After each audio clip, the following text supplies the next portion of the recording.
নমস্কার বন্ধুরা, আমি ডক্টর দীপঙ্কর ভট্টাচার্য। ইউটিউবে আমার চিকিৎসা বিধান চ্যানেলে আপনাদের স্বাগত। আজ আমি নির্দিষ্ট কোনো রোগ সম্বন্ধে বলছি না। আজ আমি আমার জীবনের অন্যতম একটা ঘটনা, স্মরণীয় ঘটনা সম্বন্ধে বলছি, যেই ঘটনাটি আমাকে পরবর্তীকালে হোমিওপ্যাথি ডাক্তার হতে অনুপ্রেরণা জুগিয়েছিল। আমি বহুদিন আগের কথা বলছি, তখন আমি বেশ ছোট, সম্ভবত ক্লাস 9-এ পড়ি। আমাদের মামার বাড়িতে দুর্গাপূজা হতো। আমার জন্ম মামার বাড়িতেই, পেথুয়াডাওয়ারি। সেখানে মা হাই স্কুল টিচার ছিলেন, বাবা সপ্তাহে সপ্তাহে কলকাতা থেকে যেতেন, আর আমি ওখানে পড়াশোনা করতাম। ক্লাস 12 অবধি পেথুয়াডাওয়ারি থেকেই পড়াশোনা করেছি। সেই সময় দুর্গাপূজার সময় প্রচুর লোকজন আসতো, আত্মীয়স্বজন সবাই আসতো। সে একদিনের কথা বলছি, দুর্গাপূজার সময় হঠাৎ মাঝরাতে মানে বেশ শোরগোল মানে মা হঠাৎ করে খুব অসুস্থ হয়ে পড়েছেন।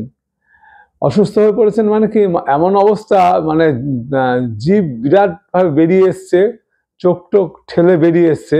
কি হয়েছিল? সম্ভবত গ্যাস অম্বল খুব মারাত্মক হয়েছিল আমার মনে হয় এখন, কারণ তখন কি হয়েছিল বলতে পারছি না। কিন্তু এইরকম অবস্থা, মানে প্রাণ বেরিয়ে যায় এরকম অবস্থা, মানে সে বিভৎস দৃশ্য। আমাদের মামার বাড়ির পাশে একটি বাড়ি ছিল, সেখানে বরুণ মামা বলে একজন ছিলেন, তিনি হোমিওপ্যাথি পড়তেন। তার কাছে অনেক ওষুধ মজুদ থাকতো। সেই সময় আমার জ্যাঠামশাই, বড় জ্যাঠামশাই সেখানে উপস্থিত ছিলেন। তিনি পেশায় হোমিওপ্যাথি চিকিৎসক ছিলেন। সেই সময় হঠাৎ এরকম অবস্থা, তার জ্যাঠামশাইয়ের সঙ্গে সঙ্গে সবাই জ্যাঠামশাইকে বললো আছে যে এই ব্যাপারটা। জ্যাঠামশাই অন্য ঘরে ছিলেন। যাই হোক, তিনি সঙ্গে সঙ্গে আসলেন এবং আমাকে বললেন, দৌড়ে গিয়ে অ্যাকোনাইট 100 নিয়ে আসো।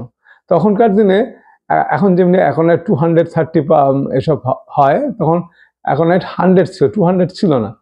সেই সময় আমি দৌড়ে গিয়ে দু এক মিনিটের মধ্যে নিয়ে চলে আসলাম ওষুধটা।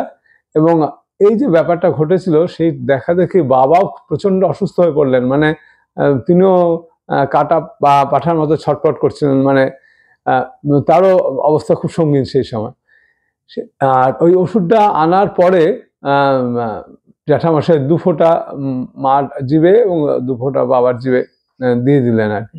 এবং ম্যাজিকের মতো, মানে একবার কি দুবারই দিয়েছিলেন ওষুধটা, এবং ম্যাজিক পুরো, মানে একজন মন্ত্র বলে কাজ হলো আর কি। 15 মিনিটের মধ্যে একদম নর্মাল, যে মানে যেরকম আগে ছিল সেই রকম, দুজনেই এই অবস্থা। এবং সেই ঘটনাটি আমার মনে একটা ডিপ ইমপ্রেশন রেখে দিয়েছিল।